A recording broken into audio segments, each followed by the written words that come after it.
I don't think I'm frustrated. I probably am frustrated myself right now.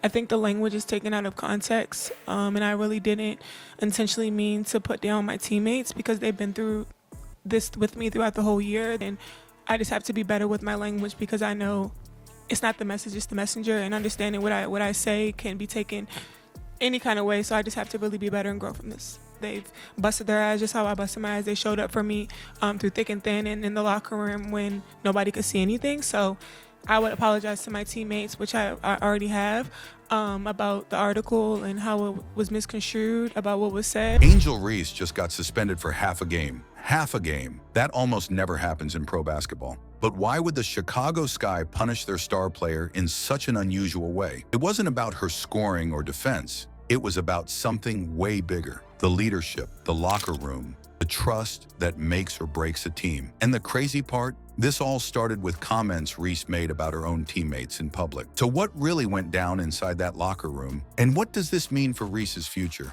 But it honestly hasn't been the greatest week for Angel Reese because she did an interview where she talked about all things Chicago Sky, but there was a couple things that she said in the interview that truly rubbed her teammates and her coach the wrong way. And according to the Tribune, Reese believes that the team needs to be overhauled this season around just two solidified pieces on the 2026 roster, herself and Camila Cardoso. It was kind of a firestorm yesterday on social media. One of the things that was mentioned in the report is that Reese said that she doesn't believe her teammates Rachel Bannum or Haley Van Lith are capable of leading a playoff team. Before we move on, I'd like to ask you a small favor. If you appreciate this content, please take a second to like this video and subscribe to the channel. Over 98% of you watch the videos without subscribing. It costs you nothing, but it makes a huge difference to us. So did you click the subscribe button? Great, thank you so much. Now back to the video.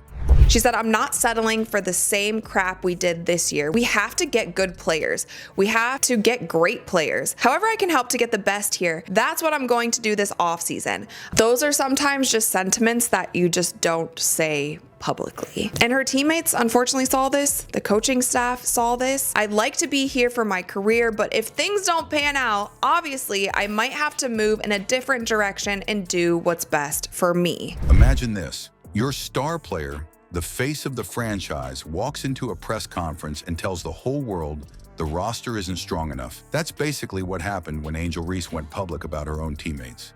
She didn't just hint at changes or talk about needing to improve.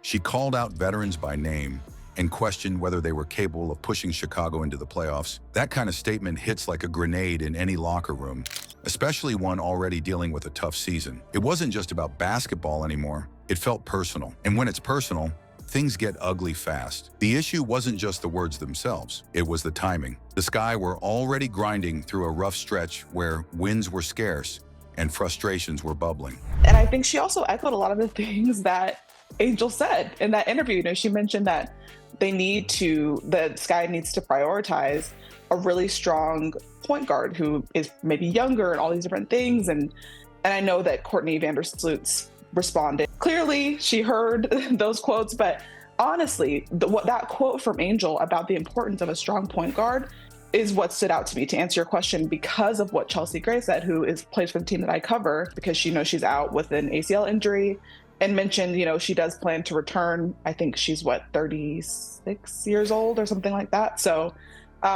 she goes, contrary to what people say or think, my age is actually not a factor. I am coming back. The last thing players wanted to hear after a loss was their own teammate going to the media and framing the problem as a lack of talent around her. Imagine you've put in years of work, long practices, tough road trips, sacrifices off the court, and then suddenly a younger teammate questions whether you can actually get the job done.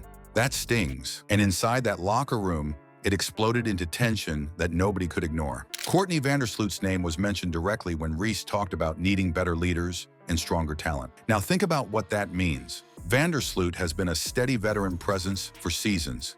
She's someone who's built her reputation on composure, basketball IQ, and leadership by example. To hear criticism from a younger player who's still carving out her role, that caused instant division. For some teammates, it was like a public slap in the face. Teammates don't have to agree on everything, but when one of them puts the rest of the roster under a microscope in front of cameras, loyalty gets tested in ways that are hard to fix. The reactions came quick. Ariel Atkins backed up the team's move when the suspension was announced, making it clear that the organization's culture was just as important as on-court production. On the flip side, Rachel Banham spoke out about how draining it was to constantly defend the team's effort against comments like that. She described the feeling of exhaustion and resentment that builds when trust is broken. That split in response tells you everything. Some players saw Reese's comments as a betrayal, while others looked at the punishment as a necessary correction to keep the season from spiraling. Behind closed doors, the locker room wasn't quiet about it either. Reports of a players-only meeting painted a picture of raw emotion. Different voices came forward, frustration poured out, and the air was thick with disappointment. Some players wanted apologies, others wanted accountability, and nobody left that meeting without realizing how deep the wound had become. This wasn't the normal back and forth of a tough season. This was something heavier, more personal, and it was testing the bond of the team itself. Now, from the team's perspective, management had to act. Chicago wasn't just fighting to win games. They were fighting to keep their culture intact.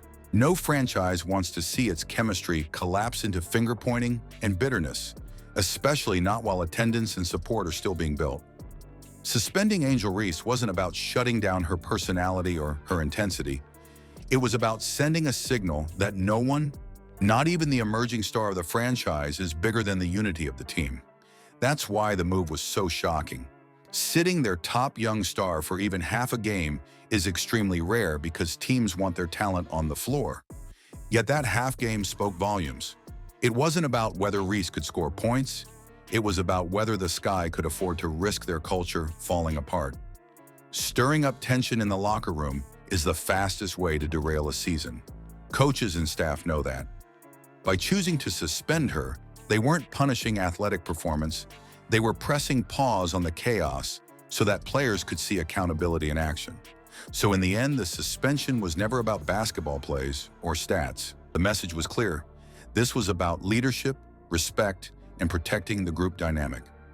Angel Reese's comments fractured trust in a matter of days, and the team had to react before it was too late. The real question lingering now is whether Reese can rebuild her standing within that locker room. Because if one press conference could shake the foundation this badly, what happens next for her future in Chicago? The Chicago Sky didn't just suspend Angel Reese to make a quick point. They wanted everyone to know what kind of team they plan to be. They're choosing culture over drama, even if that means sitting their most exciting young star. The big question now is simple. Does Reese adjust her approach and win back the locker room? Or is this the first step toward her leaving Chicago altogether? Because at the end of the day, talent might put points on the board, but a locker room without trust won't survive long. Championships come from unity, not conflict.